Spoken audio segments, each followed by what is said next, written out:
제가 이제 한때는 성경 말씀대로 한번 살아보고자 고등학교 때나 대학 다닐 때에도요, 고무신을 신고요, 또 자갈치 시장에 가면 군복 이렇게 낡은 거 중고를 사서 이제 입고 늘 단벌 신사로 다닌 적이 있습니다. 친구들이 왜 이렇게 궁색맞게 살아가느냐 그렇게 얘기했는데, 저는 이제 나름대로 이제 그게 가난하게 살아가는 것, 내가 다른 사람들보다 가지지 않는 것이 말하자면 성경이 말하고 있는 선이고 옳은 정이라 한때는 이제 그렇게 생각한 적이 있었어요. 고등학교 때 사진을 보면 지금보다 더 노안입니다. 더 늙어 있어요. 왜 이렇게 이제 고난 또는 애써 내가 먼저 힘든 일을 많이 하는 것들이 바로 하나님 나라에 기뻐하시는 일이고, 누구보다도 내가 선한 일을 하는 사람이라 그런 생각들을 했었거든요. 근데 이제 점차 이제 말씀을 좀 더 폭넓게 읽고 또 하나님의 의도가 무엇인지를 계속해서 그 하나님의 의도에 따라 성경 읽기를 시작하고 묵상을 하기 시작하니까요, 이게 아닌 거죠. 하나님께서 특별한 사람을 세워서 내가 아무리 노력해도 그 가난의 어떤 굴레 속에서 벗어나지 못하는 사람이 있는가 반면, 어떤 분들은 가만히 있어도 돈이 굴러 들어와서 또한 그런 놀라운 복을 누리는 분도 봅니다. 그게 오늘 우리의 신앙에 있어서의 진짜냐 가짜냐, 신앙이 좋으냐 나쁘냐, 또 어떤 분들은 승승장구해서 높은 위치에 이르는 사람이 있는데요, 그런 것들이 오늘 우리가 잘못된 자랑이나 또는 하나님을 믿는 증거라고 생각해요. 한 번은 제가 이제 기독신문 내용을 이렇게 자세히 보지는 않습니다. 꼭 우리 교회랑 관련된 내용 아니면 잘 보지 않는데, 이 보면 이 교회가, 우리 교회는 몇 명이 모이는 교회고 또 얼마나 재정이 되고 하는 것들을 광고 전면에 실어가지고 하는 것을 봤어요. 과연 이게 교회 자랑이 되냐? 과연 이게 교회 자랑거리가 되는 거냐? 이런 생각들을 해봐요. 과연 하나님께서는 그걸 가지고 칭찬하고 또한 그것을 신앙의 어떤 중요한 문제라고 볼까? 우리가 하나님 앞에 얼마나 바르게 살아가고 오늘 우리가 가진 신앙이 얼마나 하나님 앞에 칭찬받을 수 있는 착하고 충성된 종아, 이 칭찬이 오늘 우리들에게 바른 칭찬인가? 아니면 야 그래 너 많이 뿔렸구나, 너 많은 숫자를 가졌구나, 이 오늘 세상의 논리와 같은 그런 경제적인 논리와 그 이해에 맞닿아 있는 세상과 똑같은 자랑을, 그것도 기독신문에, 그것도 교회를 소개하는 자랑 가운데 둔다면 그건 성경과 맞지 않은 생각이라고 저는 들어요. 그렇기 때문에 오늘 야고보 공동체, 그런 편지를 받아보는 흩어진 유대인들 사이에서도 그런 잘못된 오해들이 있었던 거죠. 그래서 어제 들었던 말씀처럼 5장 1절로 들으라, 부자들에 대한 경고, 듣기 싫어하는 내용의 메시지를 그들에게 환기시키며 얘기합니다. 오늘도 5장 4절을 보니까 보라 라고 이야기를 하는데, 재미있게도 시각적인 게 아니라 청각적이에요. 소리가 들리고 또 우는 소리를 누가 들어주고 하는 이야기로 하죠. 그러니 들으라 보라 이 말은 실제적으로 귀를 기울이고 눈으로 보고 하는 어떤 의미가 아니라 이게 문학적 기법이죠. 잘 듣지 않는, 주의를 좀 환기시켜서 집중하여 볼 수 있도록 하는 문학적 기법입니다. 교회 공동체 안에 갑자기 이제 졸부가 된 사람들에게 야 돌이켜라, 돈 좀 내어놓아라, 나누어라, 이게 아니라 울며 통곡하라, 심판의 날이 다가왔다, 하나님이 갚으실 거야, 이렇게 바로 직선적으로 야고보는 얘기하고요. 그리고 그렇게 경고했던 이유가 무엇인가? 오늘 5장 4절을 보니까 이야기가 나옵니다. 보라 너희 밭에서 추수한 품꾼에게 주지 아니한 싹시 소리 지르며 그 추수한 자의 우는 소리가 만군의 주의 귀에 들렸느니라. 자, 원래는 너희 밭에서 추수한 품꾼들이 소리를 질러야 되죠. 임금 주세요, 내가 일한 대가에 정당한 보상을 해주세요. 그런데 추수한 품꾼에 주지 아니한 뭐가요? 삭시, 월급, 돈, 물질이 지금 소리를 지른다. 이게 무슨 의미일까요? 왜 그럴까요? 부자들이 지금 그 가난한 자들이 소리조차 지르지 못하도록 입을 틀어막고 있기 때문에 그래요.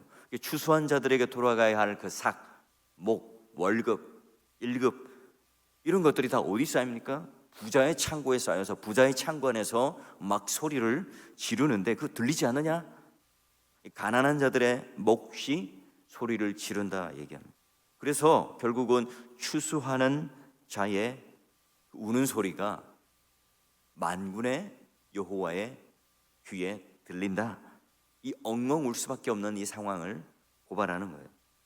자, 그럼 그 이스라엘의 역사 속에서 이러한 일이 그러면 비단 신약 시대의 야고보 또는 이처럼 자본주의가 발달했던 이 시대만의 일인가? 공동체적인, 그리고 신앙으로 한민족으로 선민 사상으로 묶여 있던 굉장한 강력한 율법으로 하나님께서 명령을 하셨던 그 이스라엘 민족의 공동체 구약을 한번 살펴보면요, 신명기 24장에도 보면 출애굽한 지 그리고 십계명을 받은 지 율법을 받은 지 얼마 되지 않은 상황 속에서도요, 비난한 품꾼 너희 형제든지 내 땅 성문 안에 우구하는 객이든지 그를 학대하지 말고 그 품삯을 당일에 주고 해진 후까지 미루지 말라. 예, 그들에게 품꾼 안에는 가난한 자들, 그들을 학대하지 말고 임금을 가지고 장난치지 말라는 거예요. 그 사람에 대한 정당한 대가를 보상해 주라는 거예요. 이제 그게 바로 여호와께 호소하지 않게 하라. 그들의 억울함, 그들의 호소가 너희들에게 하고 난 뒤에 관철되지 않아서 그 소리가 여호와의 귀에 들리지 않게 하라. 죄가 될 것이다 얘기하는 거죠.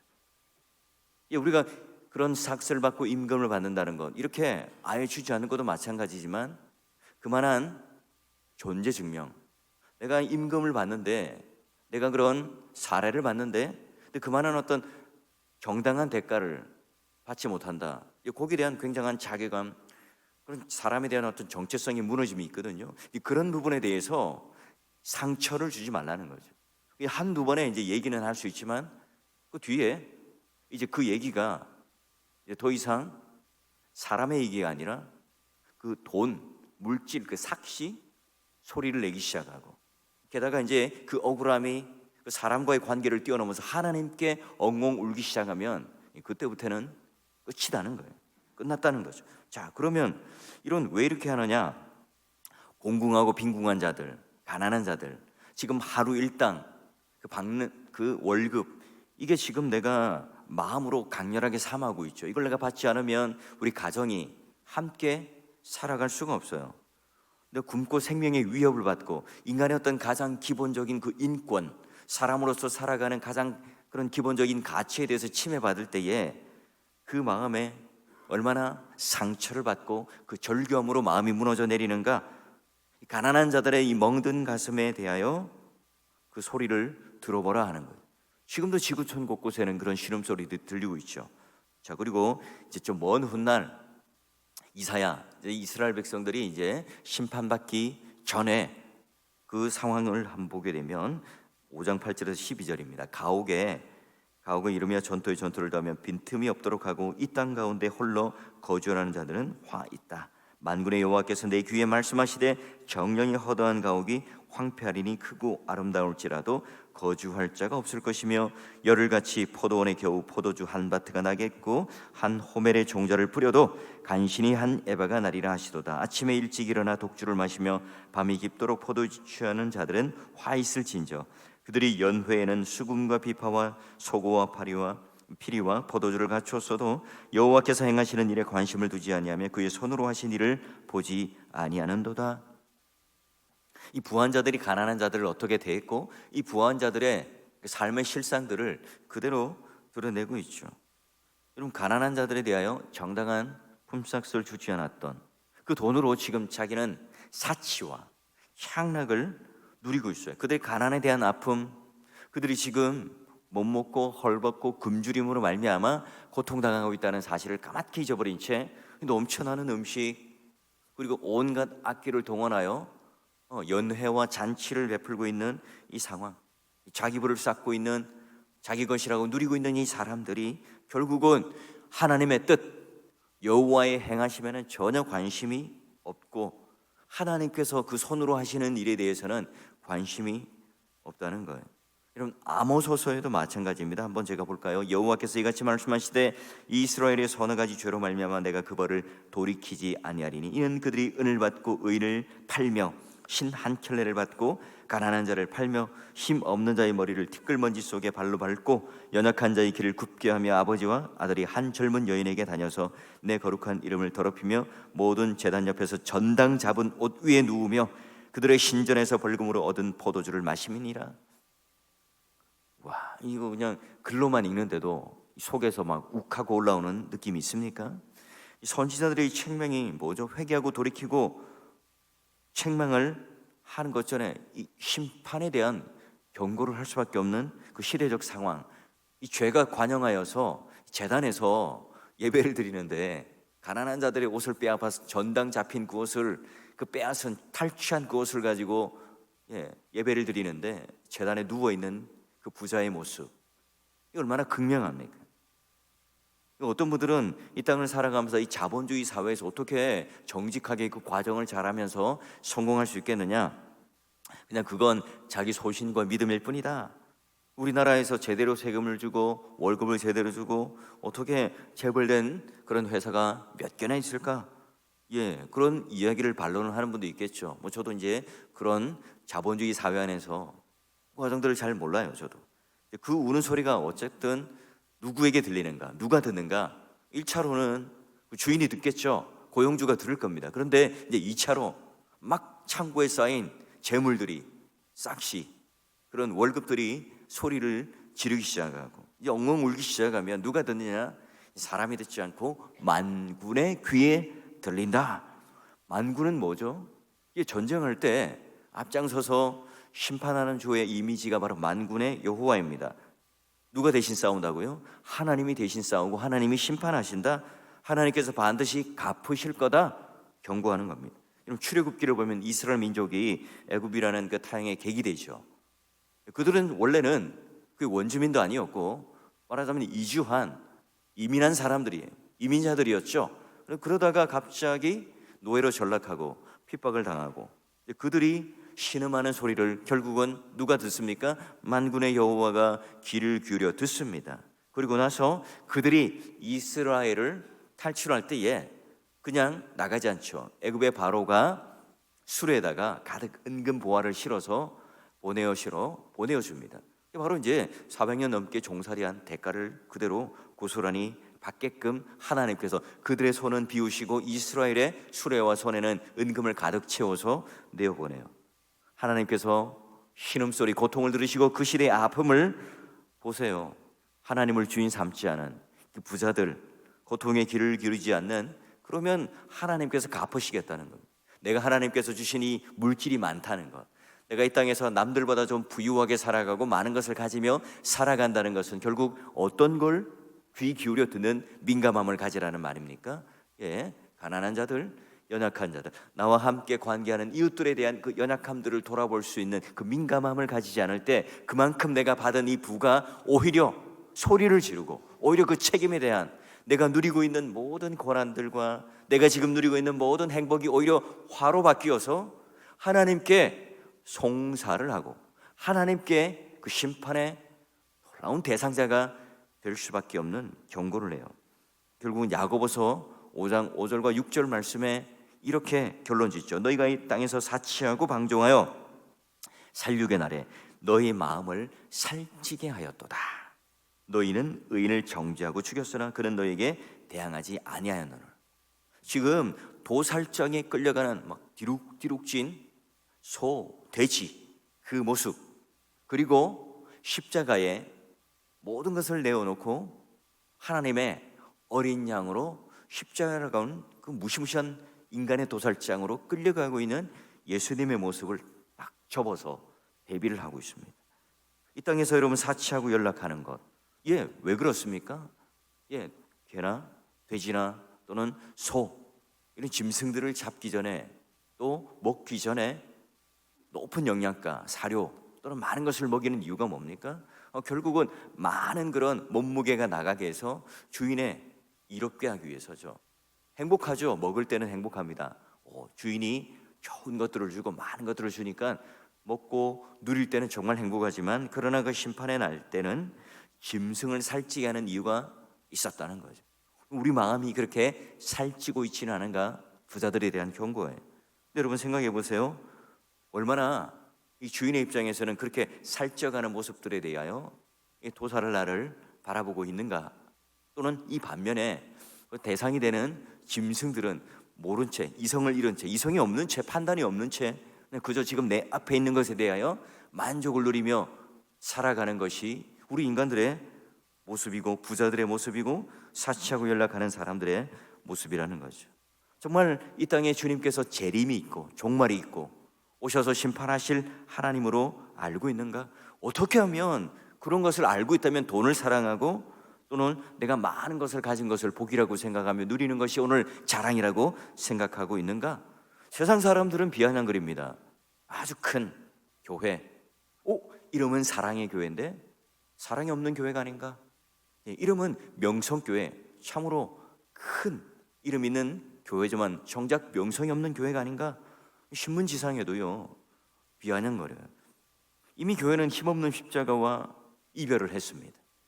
힘있는 돈과 결탁하고 하나님과 재물을 겸하여 섬길 수 없다는, 두 주인을 섬길 수 없다는 이 말씀에 따라 순종하는 것이 아니라 한쪽을 사랑하면 한쪽을 미워할 수밖에 없는 그런 구조 속에 십자가에 달린 예수님께서 오늘 십자가의 그 예수님을 버리고 힘이 되는 돈을 사랑하는 그 모습에 대하여 경고를 합니다. 그럼 이렇게 반문할 수 있습니다. 목사님, 우리처럼 가난하게 살아가면 다 괜찮은 건가요? 그렇지 않죠. 우리도 우리 마음속에 마음을 살찌워도 똑같이 부자가 되고 싶은 욕망, 부자는 부자대로, 가난한 사람은 가난한 사람대로 그런 더 힘을 가지고 싶어하고 더 부자가 되고 싶어하고 더 많은 것을 가지고 싶어하는 욕망대로 살아가게 된다면 부자나 가난한 자나 똑같다는 거예요. 똑같은 그 마음의 방향을 가지고 있다는 겁니다. 그래서 디모데전서 6장 9절에 10절 부하려는 자들의 시험과 올무가 또 돈을 사랑하는 그 악의 뿌리가 똑같은 시대적 상황 속에 근심으로 자꾸 나를 지른다는 겁니다. 이건 부자나 가난한 자나 별반 다를 것 없는 마음속에 있는 동일한 방향이라는 겁니다. 그리고 디모데전서 6장 3절 8절 앞에 보게 되면 바로 이런 것들이 다 다른 교훈의 창념함으로 말미암아 예수 그리스도의 십자가가 아니라 이 세상의 원리와 이 교훈을 쫓아가기 때문에 마음의 경건에 큰 이익이 없다 말합니다. 우리는 바로 이와 같이 하나님과 다른 이 세상의 가치를 붙들고 살아가는데 전심전력을 하고 살아가는 사람들은 아닌가? 다시 한번 이 말씀을 통해서 야고보의 경고와 지적을 통해서 깨닫게 됩니다. 하나님께서 너희를 위하여 보물을 하늘에 쌓아두라. 거기에는 좀이나 등록이나 해하지 못하고 도둑이 구멍을 뚫지 못하고 도둑을 맞지 않고 도둑질을 보지 못한다 말씀하셨던 이 내용의 말씀.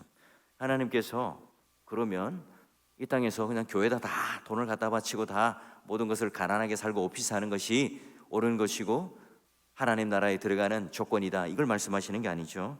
하나님께서 우리에게 시간을 다 주시고 은사를 주시고 인생을 주시고 물질을 주셨습니다. 그런데 그 물질을 선한 일들로, 불의한 재물로 친구를 사귀고 그들과 함께 하나님 나라를 위하여 쓰임을 주고 흘려보내는 일들에 대하여 관심이 없는 것, 유한하고 한계가 있고 불심판에 오면 불쏘시개처럼 다 없어지는 이것들에 붙들고 살아가는 영원한 것이 아니라 일시적인 것들에 대하여 우리 마음이 흔들리고 있는 것. 이 세상에 물질이 될 수도 있고 이 세상의 직분이 될 수도 있고 이 세상의 성공이 될 수 있는 것. 여러분, 이런 것들이 오늘 내 마음속에 비교가 되고 이것이 오늘 내 마음속에 교만과 자랑과 열등감으로 자리 잡는다면 우리는 얼마나 큰 것들을 잃어버리고 살아가는 사람들입니다. 구원받지 못한 사람은 바로 멸망하는 짐승과 같은, 도살장에 끌려가는 짐승과 같다고 했는데요, 오늘 세상의 영광을 빼앗기면 예수를 믿는 사람들일지라도 그런 처지를 비교하고 또한 그런 열등감과 그런 교만과 자랑에 흔들린다면 우리 또한 그런 인생 속에 살아가는 존재들이 아닌가 야고보는 묻고 있습니다. 믿음의 동역자 여러분, 오늘도 예수 그리스도로 말미암아 나는 영원한 것들을 붙들고 살아가는 존재이기에 오늘 내가 살아가는 하루가 또 남은 나의 생애가 하늘의 보물을 쌓는 그 인생으로 말미암아 도살장에 끌려가는, 그리고 아무런 생각 없이 그 물질을 쌓는 것을 통해서 심판에 마주하고 있는 그 사람으로 살아가는 게 아니라 바로 하나님께서 모든 것들을 내어버리고 그들이 배척하고 그들이 죽였던 그 예수 그리스도가 오늘 내 안에 진짜 보화이며 하늘의 놀라운 복이라는 사실을 꼭 붙잡고 깨달을 때에 오늘 하나님께서 뭘 더 주고 뭘 덜 주고가 아니라, 나에게 어떤 것이 있고 없고가 아니라 바로 영원히 변하지 않는 생명 되신 예수 그리스도가 우리의 소유라는 이 사실을 알 때에 사치하고